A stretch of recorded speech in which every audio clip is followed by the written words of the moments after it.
Ayan, magandang araw. Muli, ako ang inyong guro, Ginoong Riman Villanueva ng Luwakan National High School, Maine, upang talakayin sa araw na ito. Sa unang markahan natin, ang Module 3, Wikang Panturo at Wikang Opisyal ng Komunikasyon at Pananaliksik sa Wika at Kulturang Pilipino. Ayan, so kamusta naman ang ating mga grade 11 students ng Luwakan National High School, Maine, no? Ayan, so sana ay marami kayong natututunan sa ating mga supplemental video lesson na ito. Ayan, so tuloy tayo. Ang video lesson na ito sa komunikasyon at pananaliksik sa wika at kulturang Pilipino ay ibinibigay syempre sa inyo, mga mag-aaral ng grade 11, upang maging gabay ninyo o upang ito ay inyong maging gabay sa pagsagot na ikatlong module ng iyong unang markahan hinggil sa wikang panturo at wikang opisyal. Sa daloy ng supplemental video lesson na ito, matutunghayan ang karagdagang kaalaman patungkol sa wikang panturo at wikang opisyal at ilang mga aktibidad na hiwalay sa mga gawain sa printed module. Magtatakda ang guro kung paano, kailan at saan ipapasa ang mga kasagutang mabubuo ng mga mag-aaral matapos ang panonood sa aralin ito. So, syempre, ito pa rin yung ating format, ano? So, sa mga may kakayahang makapanood ng ating supplemental video lesson, ayan, ito yung format natin. So, ganito ang gagawin sa file name kung kayo ay mag-aaral, kung ang mga mag-aaral ay digitized. So, kung ang mga sagot ay galing sa hard copy modules, type pa rin ito sa Microsoft Word. Sundin ang ibinigay kong format at gawing buong pangalan, kasama ng grade, kurso at section at pangalan ng subject ang file name. Sundan ng salitang com, nang ibig sabihin ay komunikasyon, tapos hard copy module. So, ito yung halimbawa. So, pangalan, tapos lagay niyo yung grade, course, and section nyo, 11 News A, com, hard copy module. Yan. So, kung ang mga sagot naman ay galing sa video lesson, ito nga sa ating supplemental video lesson, type pa rin ito sa Microsoft Word, sundin ang ibinigay na format at gawing buong pangalan kasama ng grade, kurso at section at pangalan ng subject, ang file name. At syempre sundan ng salitang com, video lesson. So ito yung ating halimbawa. So pangalan niyo syempre, yan uli, yung grade, course and section, 11 STEM in, com, video lesson. At syempre, sa email ad ko isasend ang inyong mga sagot. So alam niyo naman yan, alam niyo naman na ang aking email address, doon yung isasend yung inyong mga sagot. So ano-ano nga ba ang mga layunin ng ating pag-aaralan sa araw na ito? So syempre, una, natutukoy ang kahulugan at kabuluhan ng mga konseptong pangwika na wikang panturo at wikang opisyal. So F11, PT, IA85.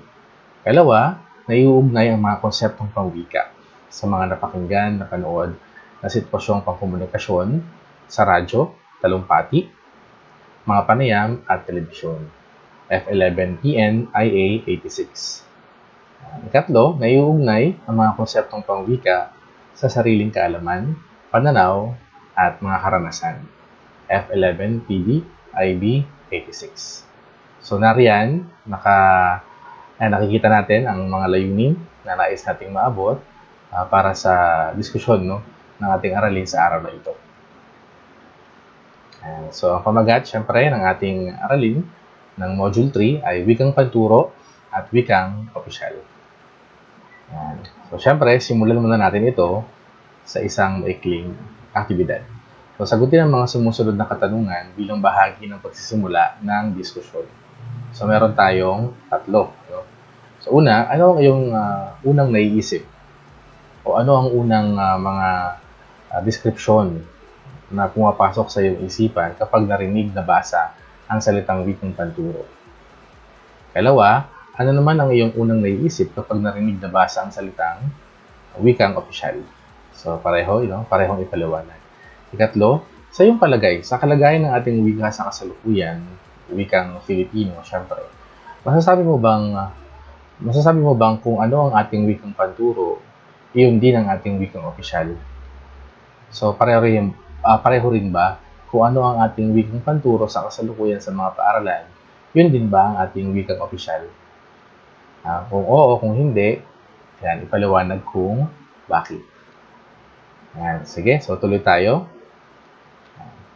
So mula sa mga napag-aralan natin sa Module 1 at Module 2, so balikan lang natin, no, panandalian yung ating mga module. Siyempre sa Module 1 ay tinalakay natin, no, yung mga konseptong pangwika, yung mga definition, yung mga kahulugan na binigay ng mga eksperto, ng mga paham patungkol sa wika. Ano nga ba ang wika? So napag-aralan natin yan sa unang module. At syempre sa module 2 naman, nung nakaraan lang, ay pinag-aralan natin ang mga teorya. Ang teorya ng wika, kung paano nga ba ito nabuo, saan ito nagmula. At syempre kasama niyan yung pagbaybay, yung nakaraan, yung pagbaybay natin sa kasaysayan ng wikang Filipino. At syempre, sa pagkatalakay ko sa mga nakaraan nating supplemental video lesson, ay binanggit ko yung ilang mga mahalagang petsa, mahalagang taon, kung paano nga ba umusbong yung gana ng pamahalaan na suportahan ang pagkakaroon natin ng isang wikang pambansa. So ayan, so yun yung ating mga nakapaloob sa una at ikalawang module. Sabi niya, mula sa mga napag-aralan natin sa mga module na iyon, module 1 and 2, kasama rin sa pag-aaral ng mga konseptong pangwika ang paglilinaw sa definisyon ng wikang panturo at wikang opisyal. Na kung titignan, ay may napakalaking papel sa usapin ng paggamit natin ng ating wikang pambansa sa kasalukuyan at sa hinaharap. So yan, yun yung mga panimulang tanong. So ano nga ba ang wikang panturo at wikang opisyal? Essential ba ang ugnayan ng dalawang ito sa kapakanan ng paggamit natin ng wikang pambansa at sa tunay na pagpapahalaga rito? So, tutuklasin natin yung mga katanungan na yan sa pagbaybay natin ng ating aralin sa araw na ito. So, syempre una, tignan muna natin ano ba yung kahulugan ng dalawang ito, wikang panturo at wikang opisyal.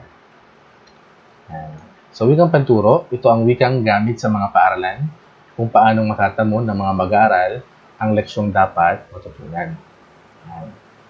So, tinatawag din itong Medium of Instruction o MOI. Sa Pilipinas, ang mga wikang Kastila, Nihongo, Ingles, at mga pangunahing wika sa Pilipinas ang ginamit na MOI sa iba't ibang mga panahon. So, bakit ganoon? No? Bakit sabi niya nakabatay sa iba't ibang panahon? Tunay nga, no, na kapag sinabi natin wikang panturo, dahil ang Pilipinas ay, kumbaga, sinakop tayo, no? Kaya nga napaka-diverse ng ating kultura. Kasi nga, sinakop tayo ng iba't ibang mga lahi, di ba? So, alam naman natin yan sa kasaysayan, mga Kastila, mga Amerikano, mga Hapones, mga Hapon na dumating sa ating bansa. So, kung titignan natin, sabi niya, ginamit natin ang mga medium of instruction na yan, no, batay sa iba't ibang panahon. Bakit? Siyempre, yung panahon ng Kastila, ang mas, bagamat hindi ganun kalalim yung naging kaalaman natin patungkol sa Kastila, ay nagkaroon pa rin tayo ng kaalaman sa pagsusulat at sa pagsasalita ng Kastila. Pero kung titignan natin, yung panahon ng Kastila, yun nga, siguro yung pagkatuto na ating nakuha ay batay doon sa typical na pakikipag-usap sa mga Kastila. Pero kung pag-uusapan natin ang pagpuwersa ng mga Kastila na ituro sa atin yung wikang Kastila, doon sila nagkaroon ng kakulangan. So, hindi nila masyadong, pinush. Hindi nila masyadong isinubo sa atin yung paggamit ng wikang Kastila. Kasi nga, may paniniwala sila na, syempre, dahil sila ay pumunta dito sa ating bansa upang tayo ay sakupin, mas magkakaroon tayo ng kaalaman ngayon, no? Patungkol sa kanilang mga plano, patungkol sa kanilang mga gustong gawin sa ating bayan. Ganoon. Ayan, so syempre dumating naman yung panahon ng mga Amerikano, di ba? So nagsimula ang kanilang pananakop mula nung 1896 o simula ng 1900s hanggang 1946. So yun naman, eksakto, kabaligtaran ng mga Kastila ang mga Amerikano. Bakit?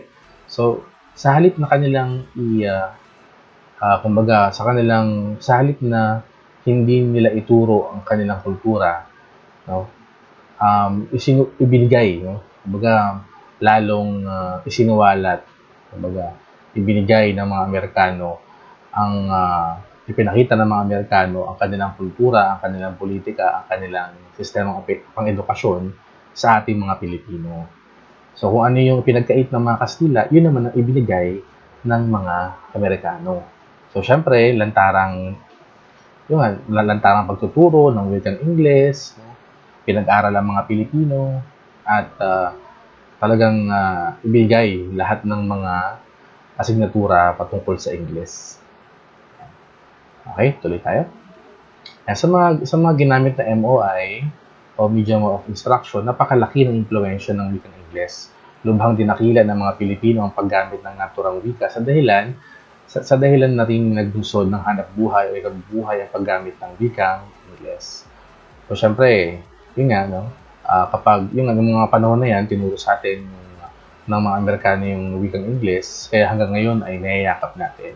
Yun nga, kahit nga ngayon, di ba, sa kontemporaryong panahon, ay kailangan marunong ka mag-wikang Ingles, at senyales na kapag ito ay marunong ng wikang Ingles, ay kahit paano mas nakakaangat ka sa iba kasi nga may chance ka na magkaroon ng trabaho.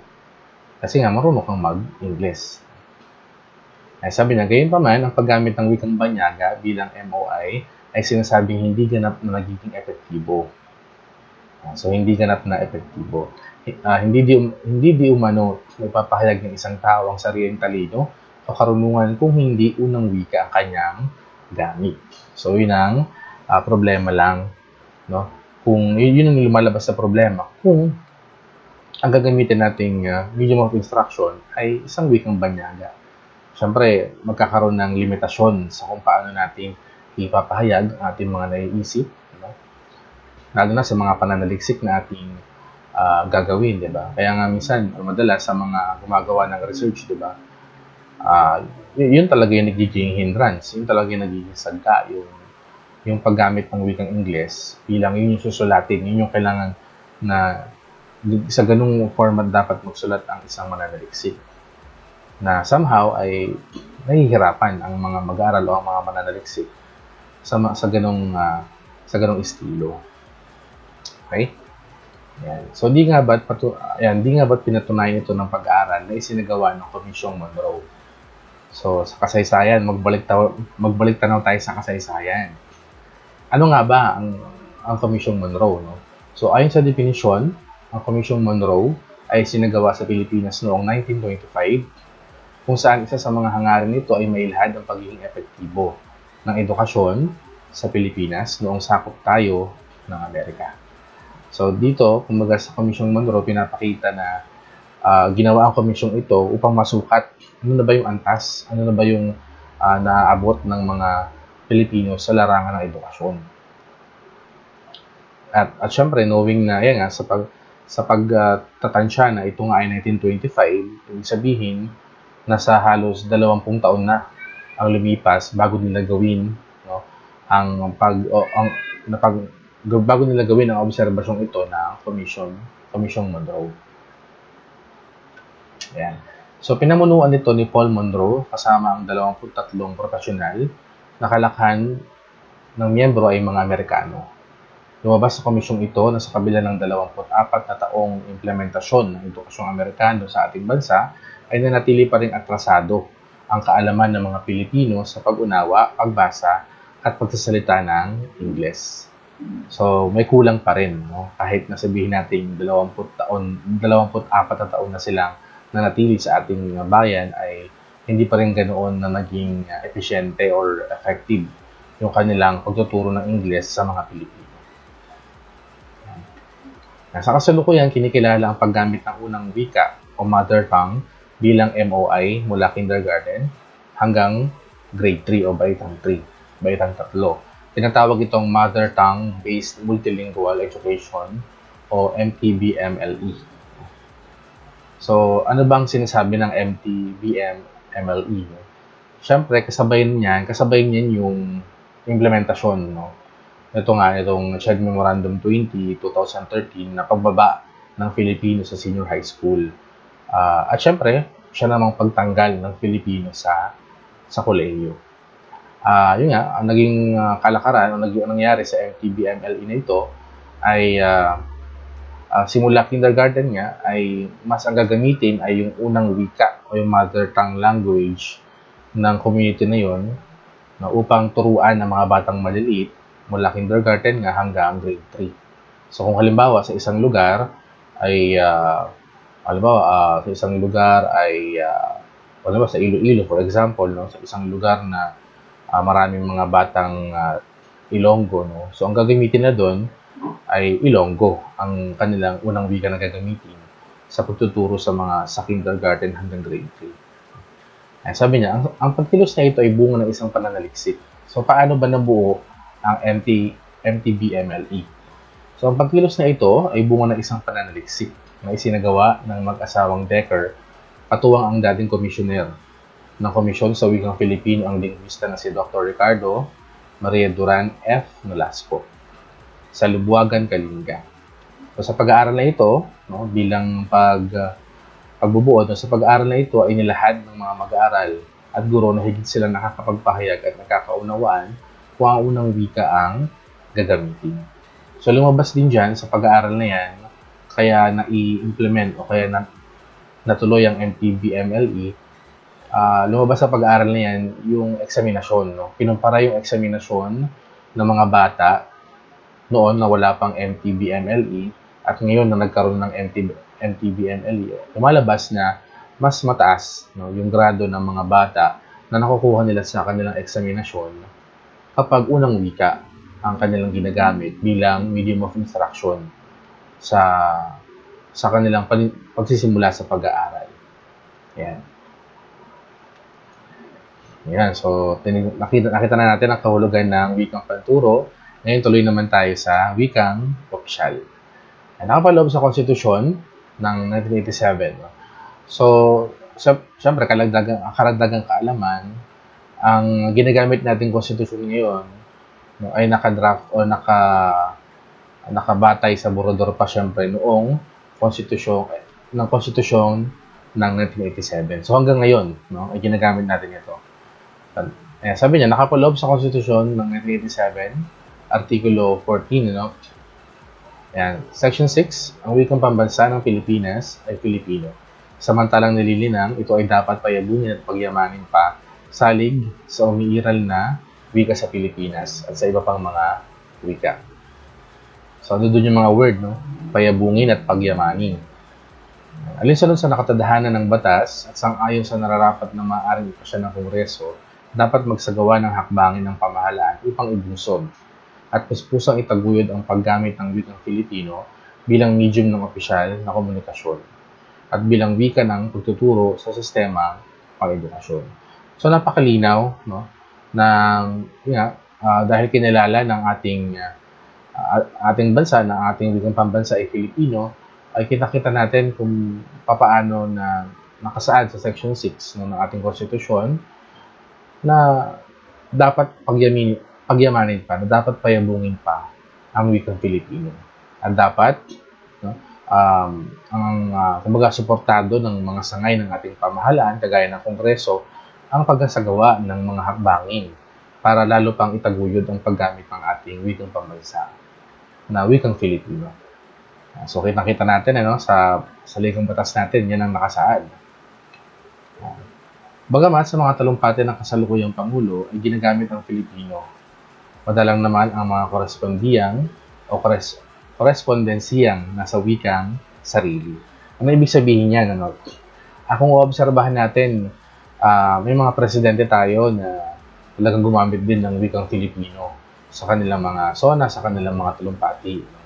So, sa ngayon, si Presidente Duterte ay magkatagalog din sa kanyang mga talumpati at mas lalo itong nabigyang diin o mas lalo itong nagamit ang ating wikang pambansa sa mga talumpati rin ni Noynoy Aquino noong kanyang panahon.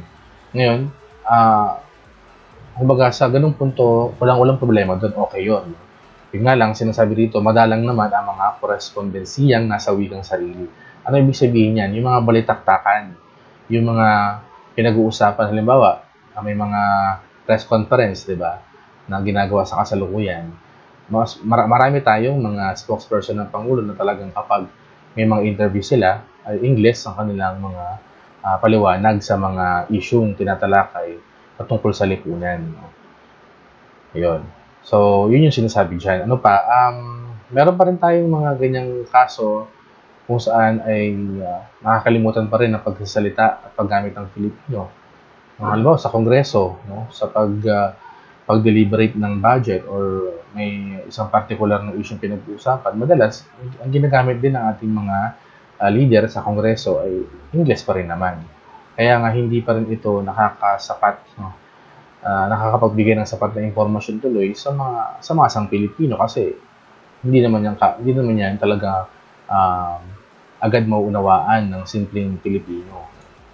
Okay, so ano naman ang nakapaloob sa Section 7? Section 7, ukol sa mga, o sa ikapitong section, ukol sa mga layunin ng komunikasyon at pagtuturo, ang mga wikang opisyal ng Pilipinas ay Filipino. At hanggat walang ibang tinatadahan ang batas, Ingles. Ayun. So, ibig sabihin, kung walang tinakda ang batas. Pero dahil nga may tinakda ang batas, na wikang pambansa at wikang opisyal, ito ay mananatili, no, at habang buhay na Filipino. Sabi niya, ang mga wikang panrehiyon ay pantulong sa mga wikang opisyal sa mga rehiyon at magsisilbing pantulong sa mga wikang panturo roon. Okay? So, tuloy tayo. Ayan. Section 8. Ang konstitusyong ito ay dapat ipahayag sa Filipino at Ingles at dapat isalin sa mga pangunahing wikang panrehiyon, Arabic at Kastila. Ayan. So, binigyan diin yung ang konstitusyong 1987 o mismo ang saligang batas ay dapat na ipahayag sa Filipino at sa Ingles, no? Ayan. Section 9, no? Dapat magtatag ang Kongreso na isang komisyon ng wikang pambansa na binubuo ng mga kinatawan sa iba't ibang mga rehiyon at mga disiplina na magsasagawa, mag-uugnay at magkataguyod ng mga pananaliksik sa Filipino at iba pang mga wika para sa kanilang pagpapaunlad, pagpapalaganap at pagpapanatili. Yeah. So anong sinasabi ng kabuang mga section na ito? Mula 6, ayan, section 6, no? 7, 8, 9. So makikita natin na sa pangkabuuan ay isa lang ang naisabihin ng konstitusyong ito, no? Ng konstitusyong 1987 patungkol sa wikang pambansa. Isa lang nais itong sabihin, no?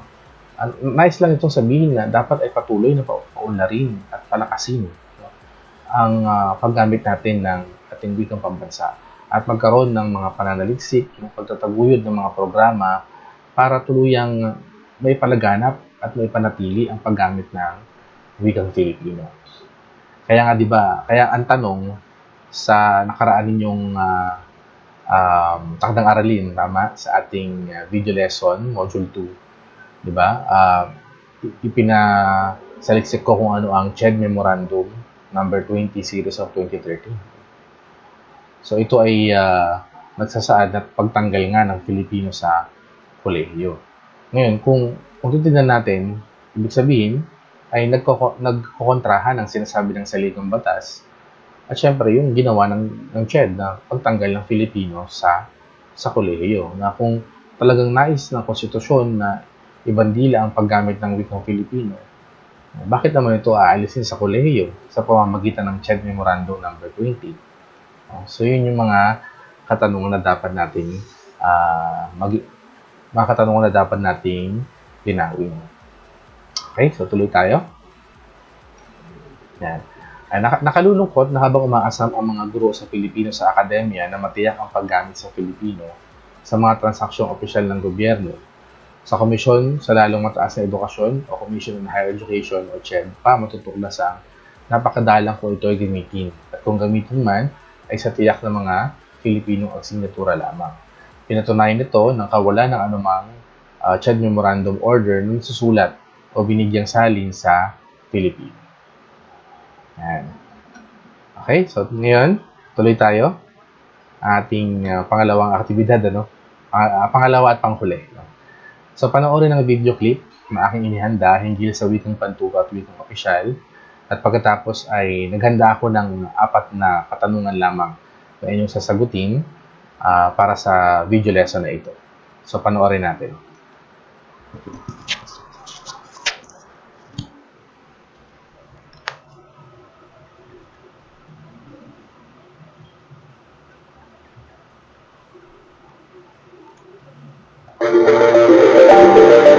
Ako si Ramon Guillermo at ako yung kasalukuyang faculty regent ng UP System.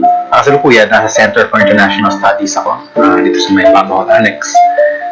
Dati at matagal akong turo doon sa Department ng Filipino at Panitikan ng Pilipinas. Sa akin palagay ay nandun yung dati pang mga problema, yung kakulangan sa sapat na suporta at pagpopondo sa ating lalo tigit sa pampublikong edukasyon. Kaya nahihirapan tayong panatilihin yung kalidad na mataas para sa kabuuan. At yun din yung mga guro natin ay mababa yung mga sahod, kulang sa suporta para sa pagpapaunlad ng kanilang mga kasanayan. Kaya malaki ang problema para sa basic ed. Ngayon sa tertiary education naman, makikita natin sa pangkalahatang pribado ang mga paaralan at mahal ang pag-aaral sa tertiary ed. At may ilan kang mga masasabi natin mga elite na institutions sa tertiary education. Ang karamihan dyan ay mga pampribadong paaralan. Ang UP ay isa sa mga pampublikong institusyon na talagang elite. Ibig sabihin, napaka-konti na pumapasok dito. Konti lang talaga ang siniservisyohan niya ng mga kabataang Pilipino. Kumpara natin sa ibang mga bansa sa Asia, tingnan natin yung mga sinasabing mga magagaling na mga universidad sa Asia, sa Indonesia, Malaysia, kaya sa Thailand, higit pa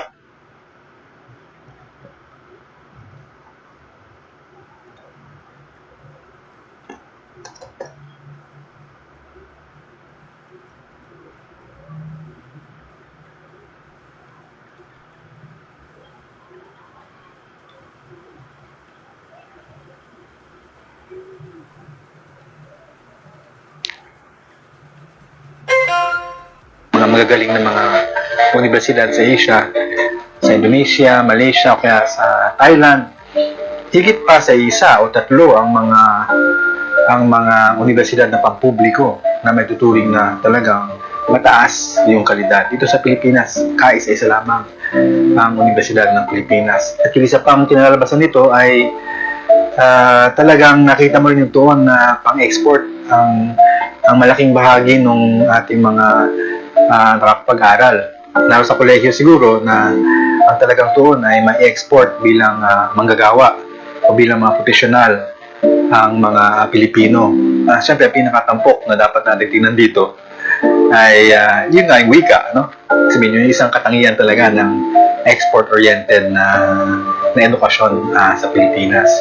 Hindi ka naman makapag-export kung hindi naman makapagsalita ng English, yung mga Pilipinong pinapalabas natin. Kaya siguro kung usapin ito ng export orientation, iba talagang mas fundamental pa kaysa doon sa wika.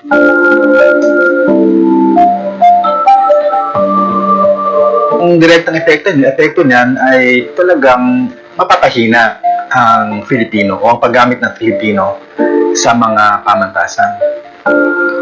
Hindi lamang doon sa mga dati na pinagagamitan ng wikang ito sa pagtuturo, kundi lalo pa doon sa mga dati nang hindi ginagamit ng Filipino. Ibig sabihin, hindi na lalawak o mahihirapang lumawak ang paggamit ng Filipino bilang wikang panturo sa mga tertiary level education institutions.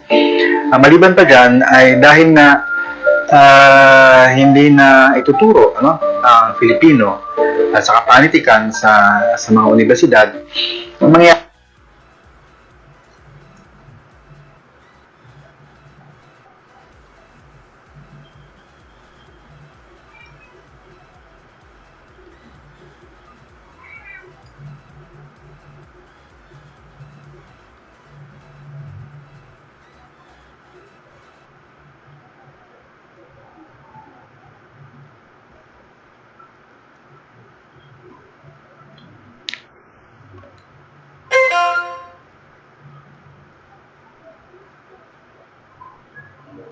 kundi lalo pa doon sa mga dati nang hindi ginagamit ng Filipino. Ibig sabihin, hindi na lalawak o mahihirapang lumawak ang paggamit ng Filipino bilang wikang panturo sa mga tertiary level education institutions. Maliban pa dyan ay dahil na hindi na ituturo ang Filipino at sa kapanitikan sa mga universidad, ang mangyayari dyan yung mga departamento o yung mga kolehiyo kung saan naroon yung mga profesor, yung mga guro na nagtuturo ng mga subject na yan, ay tulad na nakita natin nung unang lumabas ang ganitong desisyon ay ipapasara ng mga universidad. Malinaw na meron ditong labor implication, na yung mga may tenure na mga regular na ng mga guro ay mawawalan ng trabaho o papalipat ng trabaho. Pero may mas malalim na epekto ang ganitong klaseng polisiya. Dahil kapag nagsara ang mga departamento ng Filipino o kaya yung mga nag-aaral ng panitikan ng Pilipinas o kaya nagtuturo ng Philippine Studies, ang mangyayari sa mga area na yan ay hindi na yan mabibigyan ng mga pananaliksik na antas o lalo pang uunti ang mga pananaliksik sa antas ng kolehiyo o sa antas ng mataas na scholarship na kinakailangan para pag-aralan ng ating mga wika sa Pilipinas at ang mga panitikan natin. Hindi lang ito Filipino Kasi yung mga pinapag-aralan sa mga department ng Filipino ng mga panitikan, yan ay panitikan ng buong bansa. Panitikan sa Kabisayaan, panitikan sa Mindanao, panitikan sa dulong norte ng Pilipinas. Lahat ng mga epiko, mga kwento, mga salaysay, kwentong bayan ng ating bansa ay pinapag-aralan ng mga magagaling na mga scholar, na may mga mataas na mga degree. Itong mga paksayan na ito. Ngayon, sino pa ang maghahangad na magkaroon ng PhD sa pag-aaral ng panitikan ng Pilipinas o kaya ng mga wika natin o kaya sa pangkalatan sa Philippine Studies kung may matira man, sa palagi ko lalo kukunti. Dahil nawalan na yung institusyonal na tungtungan ng pag-aaral natin ng isang napakahalagang bahagi ng kultura ng Pilipinas.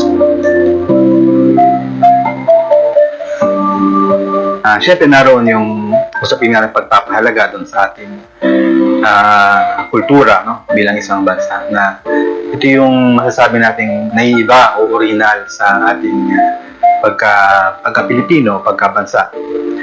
At masasabi naman ang Pilipinas, halimbawa, isa sa mga bansang may pinakamaraming mga lingwahe kung ikumpara sa iba pang mga bansa sa daigdig. Napakataas ng linguistic diversity ng Pilipinas. Kaya isang uri rin ng kayamanan.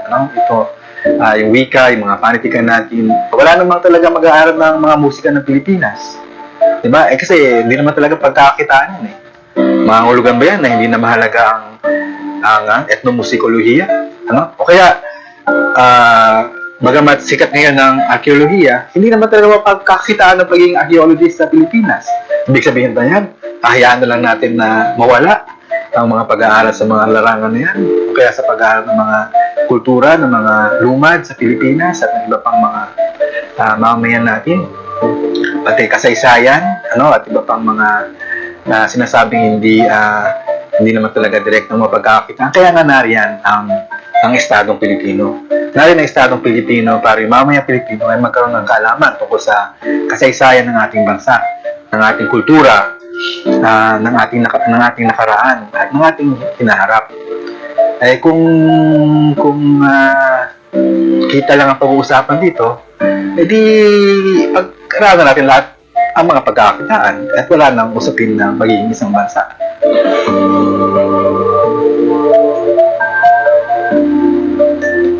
Iniiwasan ng sagot na yan yung tunay na problema. Halimbawa, basahin ko yung nasa saligang batas natin mula sa Article 14, Section 6. The government shall take steps to initiate and sustain the use of Filipino as a medium of official communication and a language of instruction in the educational system. So, tama naman yung mga gumawa ng desisyon. Wala naman nakalagay dyan ano yung subject na ituro. Wala naman sinabi na sa kolehiyo. Pero ang sinasabi dito, shall take steps to initiate and sustain the use of Filipino. So, So, yung isa yung sustain. Ano ba yung sabihin ng sustain? Pagpapatuloy ng paggamit. Ikalawa ay yung initiate. Ibig sabihin, gagawa ng bagong mga hakbang para mapalawak yung paggamit ng Filipino sa iba't ibang mga area sa ating sistemang pang-edukasyon. Wala nga sinasabi dyan na anumang subject, wala namang sinasabi dyan tungkol sa kolehiyo o hindi. Pero ang malinaw na magiging resulta ng ganyang desisyon ay imbes na mapapalawak ang gamit ng Filipino, mapaparami ang mga kondisyon na mapagagamitan nito at sirkumstansya sa mga pamatasan ay mababawasan. Kaya dahil hindi siguro ganong katindi ang posisyon sa saligang batas na ito, kaya pwedeng sabihin nga na kahit pa paano nagko-comply kami sa nilalaman ng saligang batas. Pero sa katunayan, ano yung spirit? Ano yung spirito nung ating saligang batas? Siguro ang spirit nito ay hindi lamang yung magpatuloy na para nagiging ang ating wikang pambansa sa loob ng mga universidad, kundi yung lalo pang pagpapalakas dahil pinangalanan nga siya bilang wikang pambansa at pinangalanan siya bilang wika na panturo o language of instruction sa loob ng mga universidad.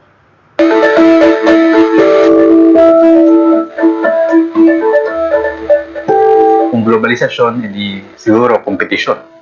Diba kung paano tayo mas madaling makipag-compete sa ibang mga bansa.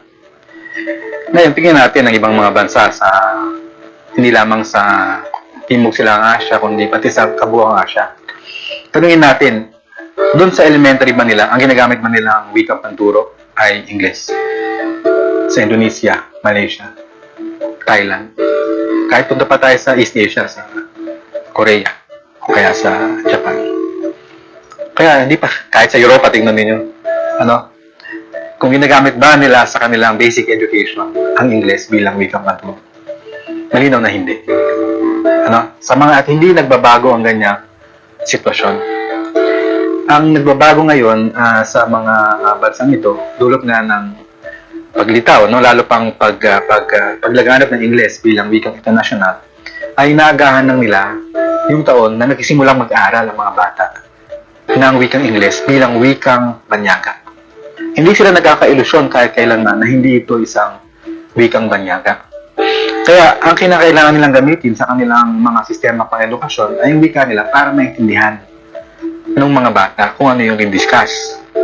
At hindi matakot magsalita sa classroom yung mga bata. Ngayon, sa antas ng kolehiyo, tumitindi rin ng globalisasyon. Sa tingin niyo ba, nagbago rin ng wikang panturo sa mga kolehiyo, sa mga bansang yan? At kailangan natin isipin, ginagamit nila ang kanilang mga wika sa lahat ng mga larangan ng kaalaman, medisina, pisika, chemistry, biology. Ang wika nila ang ginagamit nila. Kung sa Europa naman tingnan natin, mayroon silang European Union, napakaraming mga lingwahe doon. Wala ni isa sa mga bansa na yun ang mag-iilusyon na pwede nang gamit ng Ingles bilang wikang panturo mula elementary hanggang kolehiyo. Sa palagay nila, ang pinakamabisa pa rin na paraan para matuto ng malaliman ng kanilang mga mag-aaral ay paggamit ng kanilang wika. Sa Europa, sinasabi na ang mga Scandinavian ang pinakamagaling mag-Ingles. Magaling mag-Ingles, kung nakarinig nga kayo, magaling mag-Ingles sa bandang mga bansang Scandinavian. Nangangahulugan ba yun na ginagamit na ng wikang Ingles bilang wikang panturo? Hindi. Ang mga Swedish pa rin ginagamit, mga Norwegian pa rin ginagamit. Ba't sila magaling mag-Ingles? Dahil magagaling ang mga teacher nila sa Ingles. Kumpara siguro sa German o kaya sa mga French. Ngayon, ano yung importansya nito? Nakita natin na itong mga bansang ito, kung sa antas ng globalisasyon, marami dyan ay mas competitive sa Pilipinas. Marami dyan ay nag-e-export ng mga high technology. Kaya lang, ang gusto ng Pilipinas kasi i-export tao. Tao ang gusto natin i-export. Hindi mga abanteng teknolohiya. Hindi mga produkto na mataas yung antas ng kalidad at antas ng produksyon na kinakailangan. Simple lang. Mag-Ingles yung isang tao, kahit mababaw yung kanyang pag-Ingles, madali na i-export yan. Kinabukasan. Mas mahirap ang magkaroon ng industriya.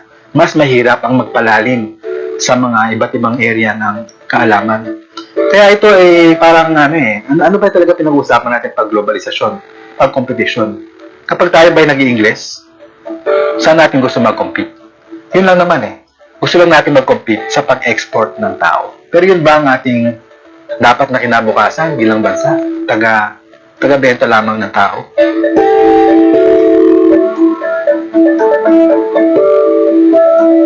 Eh, simple lang naman, ano? Siyempre, hindi nila patupad itong pagtanggal ng Filipino panitikan, ano? Kaya ano pang pagpapalakas nito sa lahat ng antas ng ating edukasyon. At sana, siyempre, yung pagpapalawak nga ng paggamit ng wikang Filipino sa iba't ibang mga area ng kaalaman. Isang problema din ito, hindi lang ito sa usapin ng problema ng kakulangan natin ngayon sa pagkatuto sa mga siyensya. Ang isa pang malaking epekto ng paggamit ng Ingles ay hindi na ngayon kaya ng ating mga edukado, yung mga elite, halimbawa galing sa Universidad ng Pilipinas, na magpaliwanag, na magsulat ng kanilang mga natuklasan, ng kanilang mga napag-aralan, na maibinungan ng kanilang mga research sa ordinaryong mamamayan, sa pinakamaraming tao na dapat nilang kinakausap at pinagsisilbihan, na dapat sinasangkot nila sa proyekto ng pagpapayaman ng kaalaman sa ating bansa. Halos hindi sila makapagpaliwanag, halos hindi makapagsulat sa mga wikang maintindihan ng mga tao. Bagkus sa Ingles lamang. At syempre, kung Ingles, sino yung audience natin? Malit na bahagi ng Pilipinas at yun din para sa export ng ganyang kaalaman. May ugnayan dapat ng universidad sa malawak na mamamayang Pilipino. At ang pinakabalito na talaga, sa lahat sa ating bansa, ay ang ating batas ay nasa Ingles. Ang batas ay dapat alam ng tao. Dahil dapat niyang sundan yan eh. Kaya dapat yan ay nasa wikang unawaan ng mga tao. Parang violation ng human rights yan kapag sinasakdal ka sa hukuman tapos di mo maintindihan kung ano nangyayari. Hindi mo masabi ng gusto kung ano yung gusto mong sabihin. Ano yan? Paglabag yan sa iyong karapatang pantao. Sa European Union, karapatan ng bawat isa na matanggap ang mga batas, na ipaliwanag sa kanya ang mga batas sa wikang naunawa niya. Kahit yan ay napakalit pa ng wika sa European Union. May karapatan ng bawat isang mamayan na kumausap sa European Parliament sa kanyang sariling wika at makatanggap ng lahat ng mga dokumento sa kanyang wika. Dahil kung hindi yan uunawaan, hindi yan batas. Hindi yan maintindihan ng mga tao. Hindi yan ma-discuss. Hindi man lang yan mapagprotestahan dahil hindi mo maintindihan kung ano yung kanilang niluluto. Kaya yan talaga yung isa pang malaking problema. Na itong universidad, yung kanyang tungkulin, ay dapat magpaliwanag, magpaalam sa mga tao. Pero sa kasamang palad, ayan, ang layo ng ating mga intelektual, ang layo ng ating mga akademiko, ang layo ng ating mga mambabatas sa buhay at pag-iisip ng ordinaryong mga tao. No? Kaya may mga implikasyon yan kung paano pinapalakan ng ating lipunan. Yan ba isang tunay na demokrasya?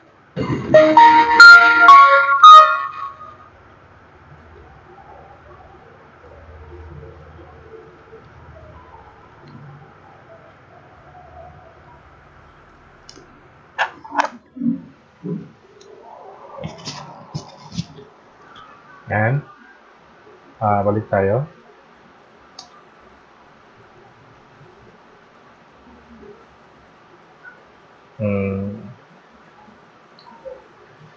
Yan. Ayusin ko lang itong screen natin, no? Panandalian.